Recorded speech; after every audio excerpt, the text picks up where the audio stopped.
Sud Radio, les vraies voix qui font bouger la France, 19h-20h, les vraies voix citoyennes, Aurélie Gros, Stéphane Pellet. Citoyens, bon patriotes, rejoins le parti sans culot.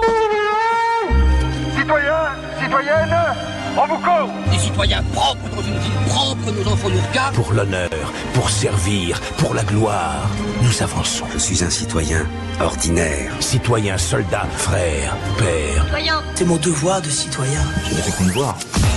Bienvenue dans les vraies voix citoyennes, cette émission qui devrait être d'utilité publique grâce à Aurélie Gros et Stéphane Pellet, président du G500. Comment ça va les amis ? Super bien. Ouais, vous allez bien ? J'ai une news pour vous. Ah, une grosse news ? Ouais. Une belle info ? Ce week-end, jeudi, vendredi. D'accord, c'est pas le week-end. Le sommet. Donc, non, c'est jeudi, vendredi, c'est pas le week-end, oui. Je dis ça, je dis rien, après vous faites ce que vous voulez. Hein. On voit les mecs qui travaillent à l'administration. Attendez, en anglais, week-end, c'est la fin de la semaine.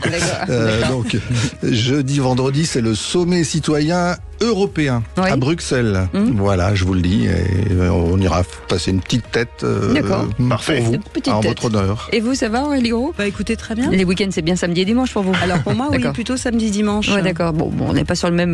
non. En c'est tout le cas, décalage horaire. On est ravis de vous accueillir. Allez au sommaire de cette émission. Adeno, première application pour intéresser les jeunes aux élections européennes. Un peu plus de 48 millions de Français inscrits sur les listes électorales seront appelés aux urnes le 9 juin prochain pour les élections européennes. En 2019, 58% seulement des jeunes de moins de 25 ans ne sont pas allés voter, ce qui est déjà énorme. Je dis, voilà, pour redonner envie à la génération Z de se rendre dans les scrutins. Vous pourrez en tout cas le faire grâce à 25 étudiants qui ont l'idée de créer une application. On va vous en parler dans un instant. Mathieu Maillard sera avec nous, son fondateur. La fondation Goldeletra a 25 ans cette année. La fondation œuvre à l'insertion sociale des enfants des quartiers prioritaires au Brésil par le sport, présidée par l'immense international brésilien, champion du monde de football 1994 et joueur vedette du PSG, vainqueur de la Coupe des Coupes 1996. Raimundo Souza Vieira de Oliveira de Rai est avec nous. Alors là, les yeux clignotent puisqu'on parle bien de l'immense footballeur qui est dans le studio de Sud Radio pour les vraies voix citoyennes. Boa noite. Boa noite, bonsoir. Avec plaisir. Je dirais la même chose. Allez, bienvenue à tous, c'est les vraies voix citoyennes. Les vraies voix Sud Radio. Là, je viens d'avoir 18 ans et je connais pas grand-chose sur ce fonctionnement-là, donc c'est sûr qu'il faudrait faire plus.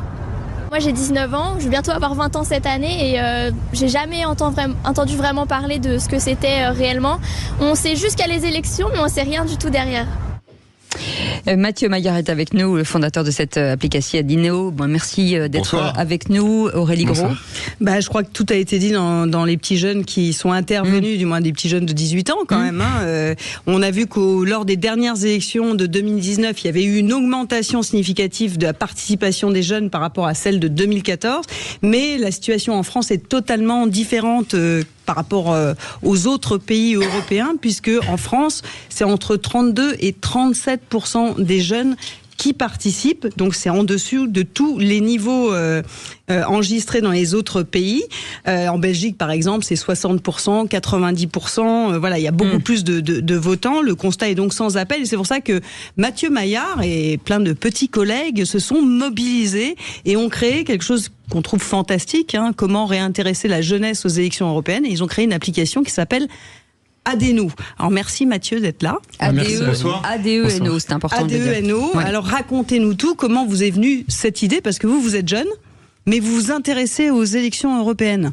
Oui, c'est bizarre, c'est dû à votre parcours, c'est assez rare, c'est pour ça qu'on vous interviewe ce soir. Si vous permettez, on va faire des photos, parce que c'est tellement rare. C'est pas incompatible de s'intéresser aux deux. Le foot, en plus, le foot européen est quand même très sympathique à regarder aussi. Non, oui, j'ai conscience que c'est quand même assez rare. Déjà, merci beaucoup pour votre invitation et de nous donner la parole. Plaisir. Nous, justement, à des jeunes étudiants, parce qu'on est tous étudiants dans l'équipe, on a tous entre 20 et 25 ans. Il y a des étudiants en communication, en graphisme, en sciences politiques, des étudiants de différents pays d'Europe qui nous sommes unis autour de cette idée, démocratiser l'Union européenne et intéresser aux prochaines élections qui ont lieu dans moins de 3 mois. Comme vous l'avez rappelé au tout début, il y a près de 6 jeunes sur 10 qui ne sont pas allés voter dans l'ensemble de l'Union européenne. Et c'est pour faire face à ce défi qu'on a créé Adeno, le premier jeu pour intéresser les jeunes aux élections européennes. Est-ce que vous, déjà, les cofondateurs, cette petite équipe, est-ce que vous, déjà, vous votez ou vous étiez aussi retiré, enfin, à l'écart du vote? Est-ce que c'est quoi votre situation? Alors, je suis très jeune, donc j'ai encore participé à très très peu d'élections, donc à chaque fois j'ai été voté, mais j'ai vu autour de moi de nombreux jeunes qui ne votaient plus, qui ne croyaient plus en la politique et surtout qui étaient complètement désintéressés. Et j'ai aussi vu à quel point l'Union européenne était méconnue de la part de tous ces jeunes. Il y en a la plupart, ils savent même pas qu'il y a des élections qui ont lieu dans 3 mois, alors que les élections européennes sont centrales. Enfin, rassurez-nous, vous êtes étudiant à Sciences Po, ceux de Sciences Po savent qu'il y a des élections dans 3 mois quand même. Alors là, ce serait à désespérer. C'est la Sciences Po Lille, oui, mais en dehors, c'est pas le cas. Et quand on regarde les dernières élections législatives, il y a près de 3 jeunes sur 4 qui ne sont pas allés voter. Donc il faut sortir du prisme de Sciences Po et vouloir parler à tous les jeunes et leur montrer que l'Union européenne, c'est des enjeux qui nous touchent au quotidien. C'est la guerre en Ukraine, c'est l'écologie avec le réchauffement climatique et ça touche un tas d'autres domaines. Comment l'expliquer? Parce que ça, c'est important. Qu'est-ce qu'ils vous disent? Pourquoi ils ne vont pas voter? Alors, il y a de nombreuses raisons. Il y a déjà la méconnaissance des institutions de l'Union européenne. Il y avait un sondage de l'IFOP très intéressant en 2021 qui montrait que 7 jeunes sur 10 ne connaissent pas bien l'Europe, ce que fait l'Union européenne. Donc, pourquoi aller voter pour quelque chose qu'on ne connaît pas? Ça, c'est une des premières raisons. Il y a aussi le fait que les médias traitent très peu des questions européennes. Et je vous remercie de les traiter ce soir, justement.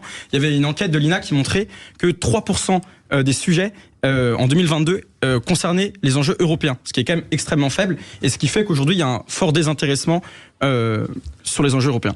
Sauf en ce moment. Merci à Sud Radio de faire la promotion de l'application et de parler de ces enjeux européens. Ça, c'est la bonne raison, et la moins bonne raison en ce moment, c'est les perspectives éventuellement d'affrontement avec la Russie qui fait qu'on n'arrête plus de parler de l'Europe, mais cette fois-ci pour se plaindre du fait qu'on n'a pas de défense européenne, d'institutions prêtes à rebondir. Comment vous arrivez à montrer ce que les jeunes peuvent attendre de l'Europe? Qu'est-ce que c'est les avantages pour eux que l'Europe donne, par exemple? Alors, l'Europe, c'est aussi Erasmus. C'est un exemple concret. On a aujourd'hui l'ensemble des jeunes sur le continent européen, quand ils sont à l'université, qui ont la chance de pouvoir partir en échange dans un autre pays de l'Union européenne. Et ça, c'est quand même quelque chose d'assez unique. Et aujourd'hui, l'objectif de l'Union européenne, c'est d'étendre Erasmus à des étudiants qui ne sont pas à l'université, ce qu'on appelle les NEET, ceux qui sont ni en emploi, ni en formation, pour que chaque jeune aujourd'hui en France, mais également dans un autre pays européen, puisse partir et vivre une expérience à l'étranger.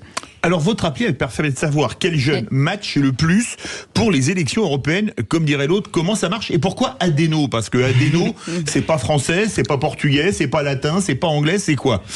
Alors, concernant le nom, Adeno, c'est un... Il fait toujours 10 questions en même temps, hein. Vous répondez à celle que vous voulez. Je répondrai à vous répondrez bien à nous deux. Voilà. Alors, on va répondre sur le nom déjà, et ensuite on va partir en pub et on reviendra pour la suite. Allez-y, le nom. Adeno, c'est en référence à Konrad Adenauer, qui était le premier chancelier après la Seconde Guerre mondiale en Allemagne, qui était un opposant au nazisme, qui était un des pères fondateurs de l'Union européenne. C'est aussi un mot qu'on peut prononcer dans les 24 langues de l'Union européenne, puisque l'application est traduite dans les 24 langues. L'équipe a fait un travail formidable pour qu'on arrive justement, nous les 25, à démocratiser cette application dans l'ensemble des pays de l'Union européenne. Et c'est pour ça qu'on a choisi ce nom. On peut le traduire aussi en portugais. En brésilien, en portugais, pardon. Dès qu'on m'a demandé à Rai. Adeno, ça va. Voilà, bravo, on valide le nom. Voilà. Vous restez avec nous, on revient dans un instant pour la suite des vraies voix citoyennes. On vous remercie. En tout cas, vous pouvez nous appeler 0826 300 300 si vous voulez poser des questions. Vous êtes les bienvenus jusqu'à 20h. Et on est ravis de les avoir, Aurélie Gros, Stéphane Pellet, toutes les semaines, tous les lundis en tout cas, pour évoquer l'engagement d'une jeunesse qui se pose des questions et qui s'est dit tiens, et pourquoi les jeunes ne votent pas? D'où cette belle application, Adeno, première application pour intéresser les jeunes aux élections européennes. Et Mathieu Maillard est avec nous, fondateur de cette application. En tout cas, merci d'être avec nous pour en parler. Philippe, juste avant la pub, vous demandez effectivement, cette application, c'est quoi? Comment on peut inciter aujourd'hui une jeunesse à aller voter? Alors cette application, elle est très simple, c'est vraiment le jeu des élections européennes. C'est quelque chose, il y a plusieurs modes dans l'application que vous pouvez faire à plusieurs. Là, si vous nous écoutez, vous êtes en famille, avec vos potes, avec vos proches, vous rentrez les noms, il y a un mode multijoueur, vous rentrez les noms des différentes personnes avec qui vous êtes, et ensuite vous avez une série de questions en pour ou contre, et à la fin, ça vous donne votre groupe politique au Parlement européen auquel vous correspondez. Si vous êtes tout seul et que vous écoutez, vous pouvez aussi jouer tout seul, il y a un mode facile, pareil, vous avez 25 questions en pour ou contre, et à la fin, ça vous donne votre tête de liste au Parlement européen. Aujourd'hui, toutes les têtes de liste sont connues en France, et donc vous voyez affiché sur votre écran à la fin du repas, tout le monde s'engueule. Voilà, et surtout quand on joue à plusieurs, le mode multijoueur est très amusant, il faut le faire à plusieurs, et là on est assez surpris aussi parfois des résultats. Donc on a sourcé l'ensemble des réponses et des questions, on les a fait vérifier par un conseil scientifique composé d'universitaires spécialistes des questions européennes pour justement garantir une application totalement neutre et totalement apartisane. Et on est très content de ce résultat. Voilà, c'est une initiative de jeunes pour les jeunes. Et à 3 mois maintenant du scrutin européen. Mais donc il n'y a pas que les jeunes qui peuvent jouer, en fin de compte, ça intéresse aussi les adultes. On veut toucher tout le monde. Comment vous démocratisez cette application, comment vous pouvez la faire connaître du plus grand nombre, à part avec Sud Radio, ça fait déjà pas mal, mais vous avez prévu de faire de la pub, vous êtes soutenu par, comment vous avez financé, vous êtes soutenu par le gouvernement, par des institutions, voilà, qui vous soutient, c'est important. On a la chance d'avoir de nombreux partenaires et faut être franc, quand on a 20 ans et qu'on à la tête de grandes écoles ou de grands think tanks, on pense qu'ils vont nous dire non ou qu'ils vont trouver notre idée ridicule. Aujourd'hui, je suis en mesure de vous dire qu'on a HEC Paris, Sciences Po Lille, le Collège d'Europe, mais également l'Institut Jacques Delors, toute l'Europe, Euractiv. On a des partenaires qui sont pluriels, on a des médias, on a des think tanks, on a des grandes écoles, on a aussi des partenaires sur les réseaux sociaux.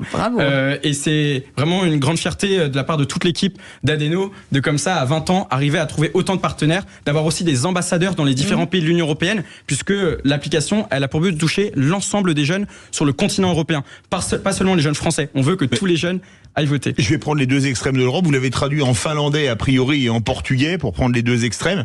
Elle est disponible dans tous les pays aussi ? Elle est disponible dans tous les pays de l'Union européenne. Toutes les listes européennes, que ce soit à Helsinki ou à Lisbonne. Oui, quoi. C'est ça. Alors ça a été un énorme travail et ça vraiment, faut rendre à César ce qui est à César. On a la chance d'être 25 et d'avoir vraiment une équipe qui a travaillé d'arrache-pied, même parfois en y sacrifiant ses nuits, pour arriver à un résultat qui fait qu'aujourd'hui l'application est traduite dans les 24 langues et disponible dans les 27 pays de l'UE. Ce qui est important de dire, c'est qu'aucune donnée n'est collectée. Il n'y a aucune donnée personnelle collectée. On a vraiment insisté là-dessus. Ouais, c'est important. Aujourd'hui, comment, une fois qu'on a joué dessus et qu'on effectivement on s'est dit de quel bord on est, comment les garder et comment les inciter à voter derrière ? C'est ça le truc, parce que une fois qu'on a réalisé ce jeu, l'enjeu c'est d'aller jusqu'au scrutin final. L'enjeu, c'est d'aller au scrutin final, comme vous l'avez dit, et c'est aussi d'intéresser à l'Union européenne. C'est pour ça que dans l'application, on a un onglet « Découvre l'Union européenne » avec plus d'une centaine de fiches qui a été réalisée par l'équipe Edito, où on découvre les différentes institutions de l'Union européenne, les différents pères fondateurs de l'Union européenne, où on en apprend davantage sur l'Union européenne. L'application, elle est vraiment complète dans ce sens. Là, on n'a pas encore divulgué les classements, parce que on va bientôt sortir les classements, justement. Quelles sont les têtes de liste qui ont été le plus mis en avant par les utilisateurs ? Et donc, après, ça peut ranimer un peu le débat. On va aussi sortir les têtes de liste en Europe, et il y aura successivement des mises à jour pour que les utilisateurs restent sur l'application. Juste une question comme ça pour ouvrir un peu le débat. Vous ne pensez pas que dans certains pays, par exemple, le vote est obligatoire ? C'était ma question. Eh ben oui, mais c'est pas toi.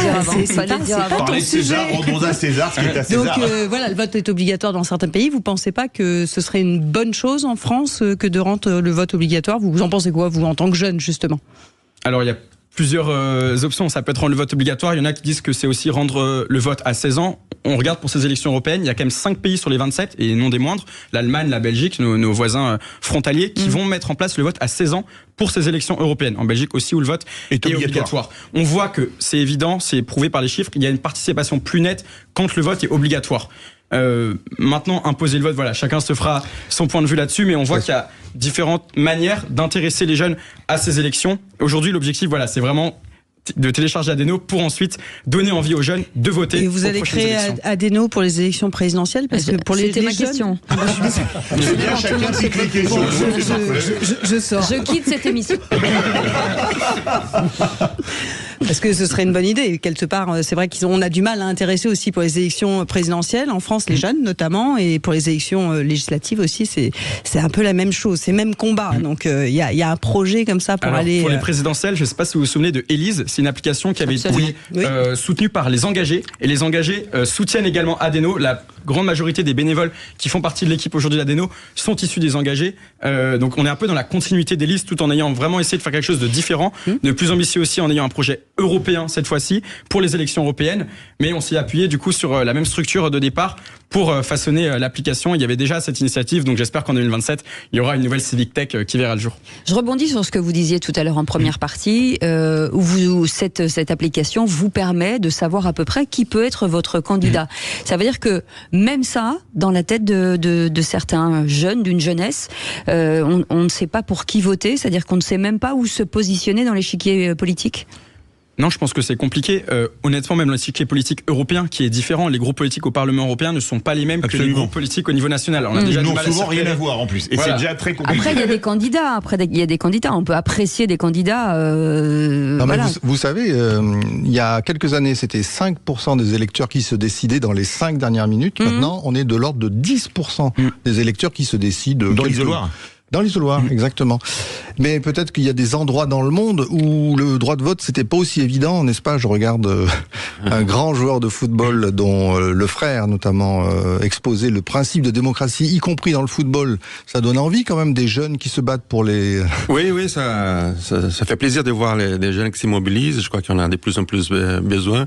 Même au Brésil aussi, la jeunesse s'immobilise pas assez. Et nous qui en avons vécu pendant 20 ans une dictature, il faut valoriser ça. Au Brésil aujourd'hui, le vote c'est obligatoire. Obligatoire. Voilà. Et je crois que c'est une nécessité. Même le vote obligatoire, il y a aussi un taux aussi d'absence, c'est assez important. Ah oui. Ouais. Donc vous avez ça n'a pas d'effet pour vous de mettre le vote obligatoire? Vous pensez que ça... Moi je pense que pour le Brésil, au départ, j'avais une idée plutôt négative. Mais par exemple, quand on voit une décision comme en Angleterre, par exemple, le Brexit, une décision c'est tellement important pour le pays qu'il faut que les gens participent. Tu peux pas, avec 30% des personnes, 40% de personnes, prendre une décision comme ça, qui va avoir un impact pendant toutes des générations de générations. Donc il y a des décisions, et pour moi la présidentielle par exemple, c'est une chose comme ça. À mon avis, il faut que ce soit obligatoire. Une question au Brésil, on s'intéresse à l'Europe ou on se dit tiens, il y a des élections européennes en Europe alors qu'il y a l'élection présidentielle américaine la même année mais à 4 mois d'écart, 5 mois d'écart. Est-ce qu'on parle un peu de l'Europe au Brésil? C'est un peu comme, on comprend pas tout à fait. Mais nous on comprend pas non plus. Vous me direz. Moi j'ai passé mon master ici. Moi j'étais à Bruxelles, pour comprendre un peu. C'est vrai que c'est pas toujours évident, mais une chose qui m'intéresse de plus en plus, c'est les accords entre l'Europe et le Mercosur. Ça, c'est des choses qui deviennent de plus en plus, donc ça nous pousse à vouloir savoir un peu plus. Est-ce que vous allez dans les écoles ou dans les établissements scolaires justement pour aller propager la bonne parole et expliquer cette application, parce que ensuite c'est une pédagogie certainement aux plus jeunes d'entre nous. Excusez-moi de propager la bonne parole, il va se rendre pour Saint Matthieu, là, Mathieu Maillard. Comme c'était un évangéliste. Alors voilà, j'irai pas jusqu'à dire que je propage la bonne parole. En revanche, oui, c'est vraiment du vote. Oui, voilà. Inciter à voter, ça fait vraiment partie de mes combats. Et oui, je me mobilise dès que je peux pour aller dans les différents lycées. Je suis étudiant à Sciences Po Lille, et donc j'essaye. Le Nord, c'est aussi un des territoires où on vote le moins. Il y a aussi beaucoup de lycées où c'est assez difficile. Et il y a le programme Paye. C'est un programme justement pour les élèves les plus en difficulté dans les Hauts-de-France pour qu'ils puissent préparer Sciences Po. Et donc j'interviens régulièrement. C'est des élèves de la 6e à la terminale, justement pour leur présenter l'application, pour leur présenter le petit média que j'ai créé sur l'Europe, exprès justement pour les intéresser à ces élections, puisque ce sont les futurs votants. Et vous avez déjà des retours sur cette application? Oui, on a déjà des retours. Maintenant, l'objectif, c'est vraiment de la démocratiser au plus grand nombre. Nous, on veut toucher tous les jeunes, pas seulement les jeunes qui s'intéressent déjà un peu à la politique ou déjà un peu aux élections européennes. On veut aller toucher tous les abstentionnistes. Je veux aller toucher les 60% de jeunes qui ne sont pas allés voter. Je suis content si les gens de Sciences Po la téléchargent, mais l'objectif, voilà, c'est de la démocratiser au plus grand nombre et pas seulement aux jeunes, évidemment. On veut, voilà, que tous les Français qui nous écoutent la téléchargent et découvrent leurs affinités politiques au Parlement européen. En tout cas, on vous souhaite beaucoup de succès. Merci beaucoup, Monsieur Maillard, d'avoir été avec nous, fondateur de cette application. Ça s'appelle Adeno, A-D-E-N-O, disponible bien sûr sur Android et enfin sur tous les téléphones et tous les Apple Store, bien entendu. Et vous viendrez nous faire un petit débrief après les européennes. Avec grand plaisir. Pour savoir comment ça s'est passé. Et vous restez avec nous dans un instant. Il est un petit peu connu dans le monde du foot. Hein, c'est pas voilà. Rai est avec nous avec la fondation Gol de Letra. Vous allez le dire mieux que moi en portugais. Gol de Letra. Oui, voilà, c'est ça. Il est bon. C'est pour ça que je le prends. Il traduit tout. On en parle dans un instant. Tout de suite.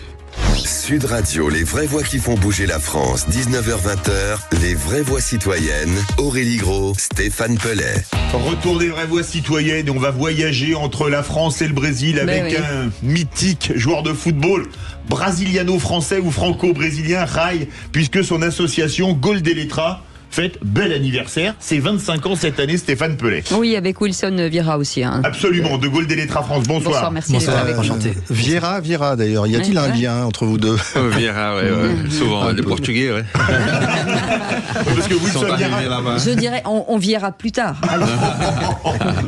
Comment ne pas être admiratif donc quand une telle gloire du football brésilien, alors moi qui m'appelle Pelé en plus, donc quand j'étais gamin, on n'a pas arrêté de me parler du football brésilien, une légende d'ailleurs, vous aimez bien appeler comme ça votre équipe d'amis quand vous jouez pour des matchs de gala, etc. Donc vous avez décidé depuis 25 ans de mettre votre notoriété au service des plus démunis, mais aussi des plus méritants, c'est ça qui est extraordinaire de manière éducative. Donc c'est un bonheur de vous recevoir avec toute l'équipe, on l'a compris, c'est aussi un grand bonheur pour Philippe David qui nous a aidé à préparer tout ça. Est-ce que vous pourriez nous raconter comment est née cette idée? Je crois que vous n'êtes pas seul, vous l'avez lancé avec un autre grand footballeur, et puis dans la vie vous êtes le frère aussi d'un autre grand footballeur, donc on va rendre hommage, on va en parler tout à l'heure. Racontez-nous ce superbe quart de siècle. Oui, c'est vrai qu'on est très fiers, très contents. L'idée, elle a commencé aussi. Moi, dès que ça approchait la fin de ma carrière, de 93 et 18, j'étais en France. Je rentre au Brésil en 98, mai 98. J'ai joué encore 2 saisons là-bas. J'arrête 2000. Et dès que j'arrive au Brésil, j'ai pensé déjà à mettre en place un projet des terrains. Pour apprendre, parce que j'avais pas d'expérience au niveau associatif. Mais l'idée, c'est, au foot, il y a ça, déjà, on est né au Brésil, c'est un pays riche, mais très injuste, au niveau social.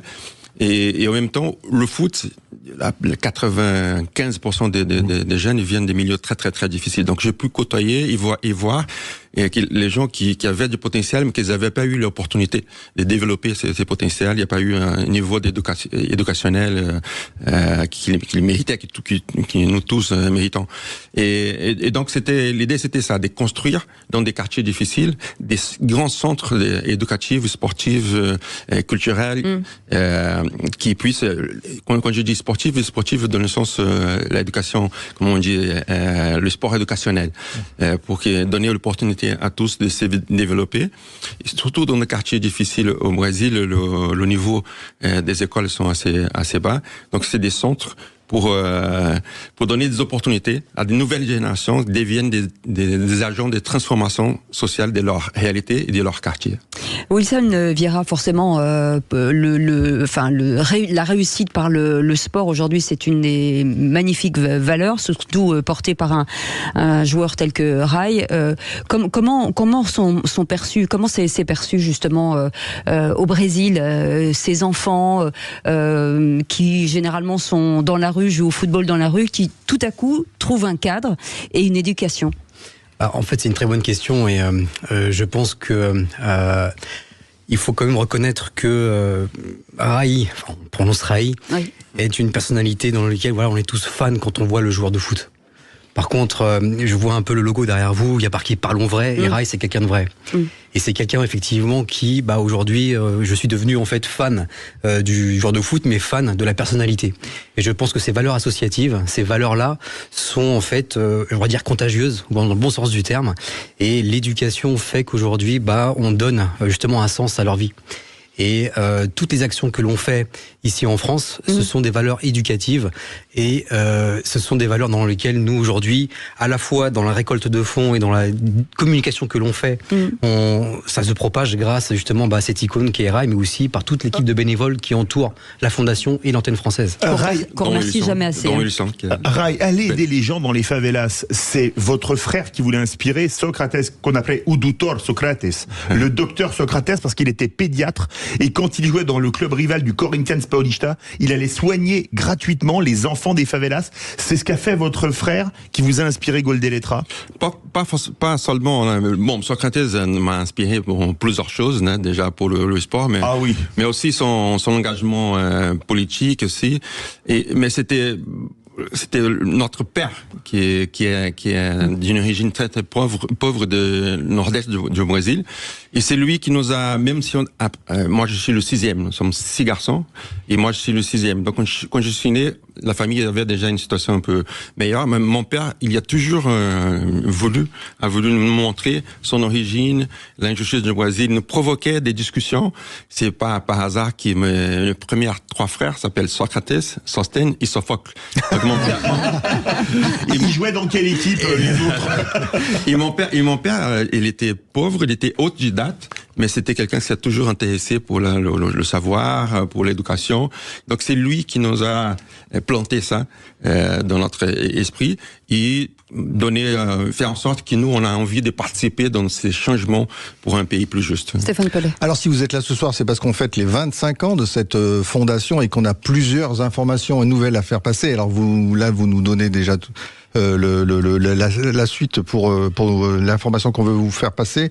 Votre frère Socrates, donc, est bien sûr plus de ce monde décédé, relativement jeune, il faut le dire. Ouais. Et il a inspiré beaucoup de monde parce qu'il avait une façon de faire tourner son équipe de football à un moment. Il avait appelé ça la démocratie corinthienne. Ça ne s'invente pas non plus. Corinthienne, c'est aussi une référence à la Grèce antique.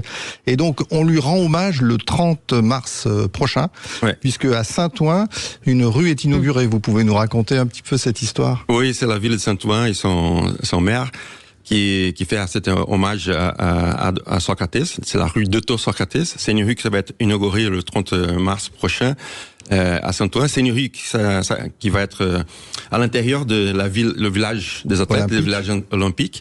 Et après les Jeux olympiques, il va rester pour la ville. Et cet hommage, ça vient parce que tout ce qu'il y représente, c'est quelqu'un qui a été un acteur très important pour la redémocratisation du pays. C'était un idole et un des leaders avec des artistes, avec des politiciens qui voulaient qu'un Brésil redevienne démocratique. Et c'est lui qui était courageux, parce qu'à l'époque c'était une dictature violente. Et lui, il a implanté cette démocratie au sein d'un club, un des clubs populaire au Brésil, en pleine dictature violente. Donc ils ont eu beaucoup de courage. Et il y a toute une génération qui ont connu le mot démocratie à cause de cette initiative. Wilson Vieira, combien d'enfants aujourd'hui en 25 ans ont été soutenus par cette fondation? Alors, à la fondation au Brésil, il y a plus de 5000 enfants qui ont bénéficié justement d'accès à l'éducation.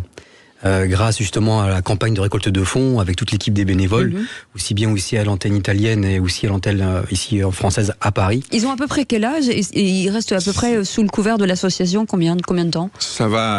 On commence des 6 à 14 ans. Il y a deux tranches d'âge, vraiment. Des 6 à 14 ans, c'est plus... C'est l'âge charnière? L'éducation plus générale.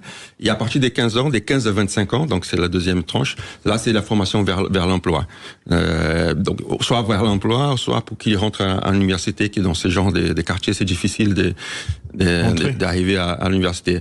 Mais pendant ces 25 ans, il y a plus de 30 000 enfants et jeunes qui sont déjà passés dans nos centres.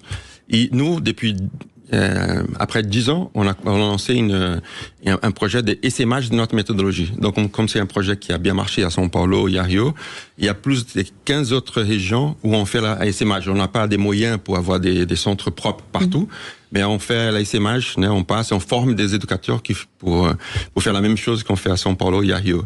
Donc, c'est un projet qui a touché des dizaines de milliers d'enfants ailleurs, mais dans nos centres, c'était plus de 30 000 enfants et jeunes qui sont déjà nous. Allez, vous restez avec nous. Ce qui est fou, c'est qu'ils parlent mieux français que nous. C'est ça qui est dingue. Vous restez avec nous. On fait une petite pause. On revient dans un instant. Non, mais c'est incroyable. Allez, à tout de suite. Sud Radio, les vraies voix qui font bouger la France. 19h-20h, les vraies voix citoyennes. Aurélie Gros, Stéphane Pellet. Les vraies voix citoyennes, on met en avant avec un immense plaisir Goldeletra avec son fondateur. Rai, qu'on a bien connu sous le maillot, champion du monde avec le Brésil en 94, champion du monde des clubs avec le FC Sao Paulo en 92-93, champion d'Europe avec le PSG en 96. Quel palmarès, hein.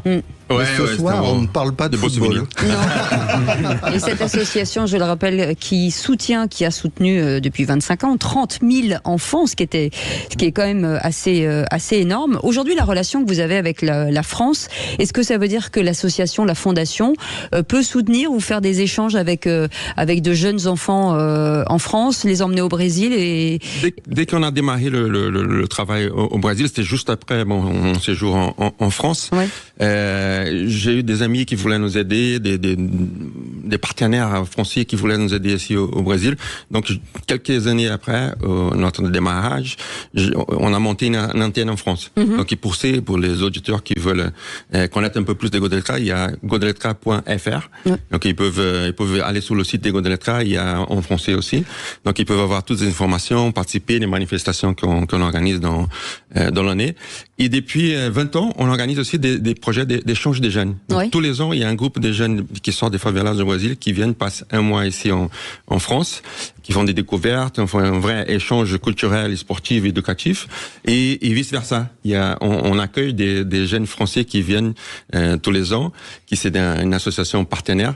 Et c'est une expérience incroyable. Et cette année, les Brésiliens qui viennent cette année, ils vont voir l'ouverture des Jeux Olympiques. C'est une belle expérience. Stéphane Pellet. Alors il faut dire que peut-être vous pourriez aussi nous raconter une chose. Puis je sais que vous êtes maintenant diplômé ou quasiment diplômé de sciences politiques en aménagement et politique publique. Quelle est la grande différence entre France et Brésil sur l'importance de l'initiative privée? Je crois que tout à l'heure vous nous donniez un chiffre impressionnant. Je crois que 80% quasiment des initiatives sont à financement privé au Brésil. Oui, exactement. Bon, au Brésil, il y a plein de choses encore à faire à niveau de justice sociale. On n'a pas assez des moyens, même si c'est un pays riche, des partages, des meilleurs partagés, les richesses du pays. Et à un moment donné, on avait beaucoup d'influence plutôt de l'Europe. Dans les années 50, 60, il y a à partir de la dictature, bien sûr, je ne sais pas si c'était une coïncidence ou pas, on a eu plus d'influence des États-Unis. Donc normalement c'est pas forcément l'État qui prend en compte, il faut la participation privée. Donc au Brésil, il y a un peu entre les deux.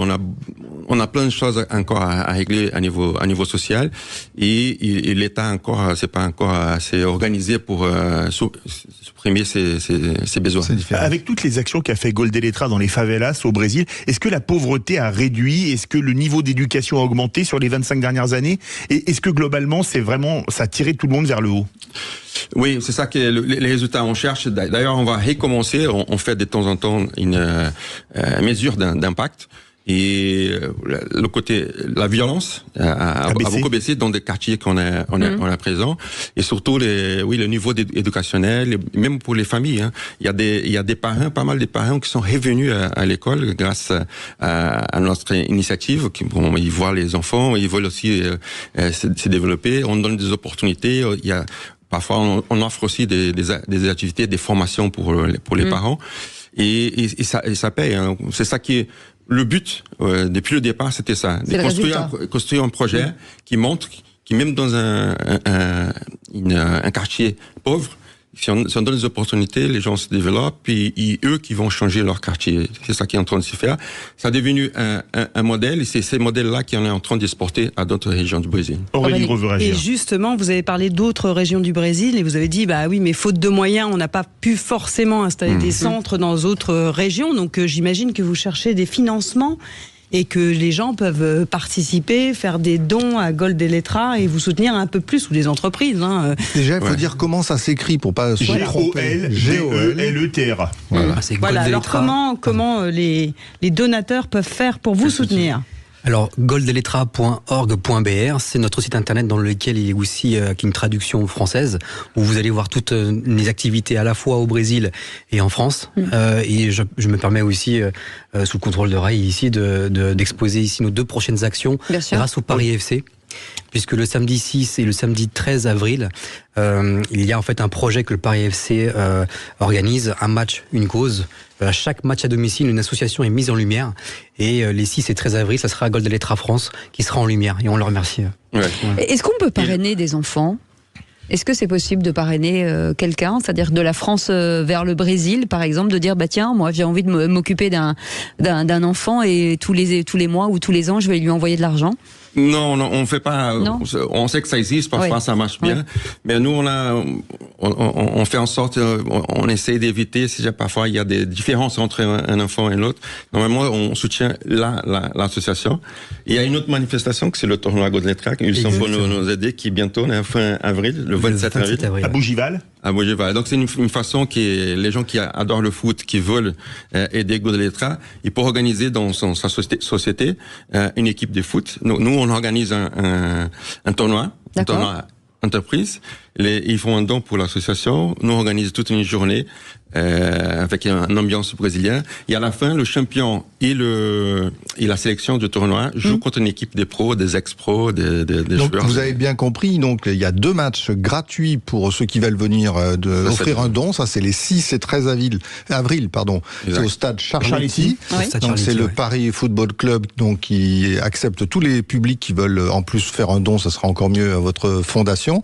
Et puis il y a une initiative en effet pour les entreprises. Ça c'est à Bougival. Donc le 27 avril, où là ce sont les entreprises, si elles veulent former une équipe, elles s'inscrivent auprès de vous, et bien sûr l'argent est reversé à la fondation. L'inscription elle est très simple, il suffit d'aller à goldeletra.org.br et il y a en fait dans la rubrique campagne le dossier d'inscription pour chaque décideur, chaque entreprise, chaque DRH qui souhaite justement faire une action solidaire avec les collaborateurs. Mathieu Maillard a une question. Vous voulez postuler au FC Sao Paulo? Alors je vais venir les citer 13 avec grand plaisir. Non, vraiment bravo pour cette initiative qui est vraiment magnifique. Et justement, je me demandais, est-ce que vous voulez l'étendre à d'autres pays que la France et le Brésil, ou vous voulez vous concentrer sur ces 2 pays pour l'instant? Bon, nous, comme je dis, au Brésil, on a fait notre méthodologie. Et on a déjà fait à Guinée-Bissau. Donc, ça commence à voir. Et souvent aussi, quand on fait des partenariats avec des sociétés françaises, ça les intéresse aussi de faire tripartite entre un pays, la France, le Brésil, et aussi un pays en Afrique. Donc, on a déjà fait une expérience qui est très bien passée à Guinée-Bissau. Et on est ouvert à d'autres parce qu'on a déjà une structure des éducateurs, des pédagogues qui peuvent aller ailleurs pour faire la même chose, faire cet essaimage aussi dans d'autres continents. Vous faites appel à des footballeurs de Guinée-Bissau, évidemment de Brésil, qui sont le plus grand pays de football du monde, français, pour vous donner un coup de main. On rappelle que Leonardo, joueur mythique qui a été champion du monde 94 avec vous, est dans l'aventure aussi. Oui, une chose qu'on est très fiers, c'est que Godeletra, depuis quand on a commencé il y a 25 ans, ça est devenu un peu l'inspiration pour les autres athlètes. Donc aujourd'hui, il y a Cafu, après, qui a monté son association. Extraordinaire arrière droit. Vinicius Junior, il y a plusieurs joueurs, il y a j'ai perdu la compte, des combien d'athlètes qui étaient inspirés par Godeletra. Ça, c'est une chose ça a bien marché. Et on espère après, quelques années après, il y a eu tellement d'athlètes qui sont mis comme démarche comme Godeletra qu'on a monté une association qui s'appelle Athlètes pour le Brésil. Et c'est une association aussi qui commence à inspirer aussi des athlètes en dehors du Brésil. Donc on espère que la même façon que Godeletra a inspiré les athlètes au Brésil, que ça peut se faire aussi dans d'autres pays en dehors du Brésil. Stéphane Pellet. En tous les cas, pour vous dire que nous sommes très fiers de vous avoir vous recevoir dans les vraies voix citoyennes, et surtout il y a quelque chose de génial. Pour une fois, on dira pas Cafu, ah oui, tu te souviens, l'arrière qui tirait très fort ou je sais pas quoi, mais il y a aussi des footballeurs dont on va parler de leur engagement, et puis donc tout ça sous les auspices de votre frère Socrates, qui était considéré comme un démocrate bien sûr, mais aussi un intellectuel. Maintenant, on parlera des intellectuels aussi du football, ça fait plaisir. Est-ce que vous recherchez des bénévoles aussi en France? Est-ce que aujourd'hui il faut que cette équipe grossisse? Oui, c'est toujours très important pour nous. Wilson, c'est un exemple. Depuis combien de temps comme bénévole là, Wilson? Ça fait 16 ans, 17 ans. Donc il y a un LinkedIn aussi, Godeletra France, pour ceux qui veulent, qui s'intéressent, qui sont intéressés au Brésil. Mais avec des expertises, par exemple, est-ce qu'il faut des éducateurs? Est-ce que des gens avec des expertises? Bon, les éducateurs, souvent c'est au Brésil. D'accord. Mais ici, dans la structure en France, on a besoin des différentes expertises. Qu'est-ce que vous faites, Wilson, en tant que bénévole pour Godeletra France? Alors en fait, déjà pour revenir à la question de Cécile, que je trouve très pertinente, on recherche c'est bien de le dire, merci. On recherche effectivement des bénévoles tout le temps. Et ça, c'est pas uniquement Godeletra, c'est dans le monde associatif. Le monde associatif est baigné grâce à ce bénévolat. Et avec Rai, on remercie tous les bénévoles qui aujourd'hui nous accompagnent. Et il faut surtout de la volonté, tout simplement, et du temps. bien évidemment. Et ça, Mathieu Maillard, ça aussi, c'est un engagement d'une jeunesse aujourd'hui, l'engagement citoyen et d'aller aider dans les associations aussi. Comme les vraies voix citoyennes. Ouais. Complètement. Non mais j'admire vraiment ce que fait Rai et je trouve ça super qu'il y ait autant de footballeurs, comme vous le disiez justement. Ça donne envie à d'autres footballeurs de créer leurs initiatives. Les footballeurs, ils ont un impact énorme sur la jeunesse, bien plus que ce qu'on peut avoir nous avec notre application. Donc c'est vraiment important qu'ils s'engagent pour la société et pour justement aider les jeunes à se sortir des situations compliquées que vous avez décrites. Donc je ne peux qu'applaudir cette initiative qui est vraiment formidable. Merci en tout cas Mathieu Maillard d'avoir été avec nous, fondateur de l'application Adeno, je vous rappelle ADENO, ce qui est important. Merci beaucoup Rai d'avoir été avec nous. Merci beaucoup Wilson Viera de la Fondation. D'ailleurs, comment on le traduit ça, le nom, ça veut dire quoi? Ouais. C'est un jeu de mots qui en français on dit but pour l'éducation. Un but pour l'éducation. Voilà, ça, Goal des lettres. Merci mille fois d'avoir été avec nous. Merci Stéphane Pellet. Merci. Pellet. Et en plus, il a les pieds carrés. Merci beaucoup Aurélie Gros d'avoir été avec nous. Merci d'avoir préparé cette émission. Merci à notre équipe formidable. On vous retrouve demain à partir de 17h.